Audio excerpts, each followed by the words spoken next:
Election integrity experts told lawmakers today that federal funding for elections is needed immediately to administer November's general election in the midst of a global pandemic. The big question is, how much money will lawmakers approve to address election challenges?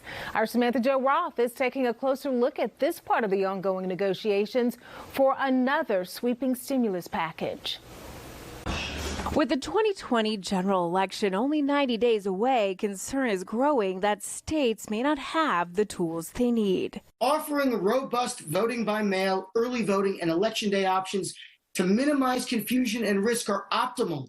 But many jurisdictions don't currently have the resources. The stimulus bill enacted in March provided $400 million to states to spend on elections. And now lawmakers are considering even more as part of the next relief package. It is going to take more time and some resources. A group of Republicans recently introduced a bill that would provide another $400 million to states, money that could be used for PPE, recruiting and training poll workers, and updating the voter rolls. This is particularly coming to light during COVID when some states are looking at blasting ballots out to their rolls, where you could have situations where these ballots are going to people who are no longer there, who shouldn't have them.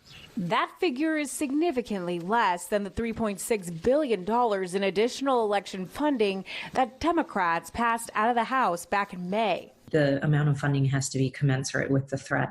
And now we're not only dealing with a foreign threat and foreign adversaries trying to interfere in our elections, but we're also dealing with a public health threat. Democrats are pushing to expand mail-in and early voting during the pandemic. This has become a major point of contention with the White House after the president suggested mail-in voting would lead to widespread fraud.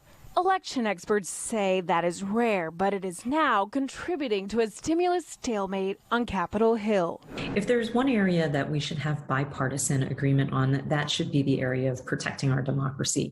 In Washington, Samantha-Jo, Spectrum News.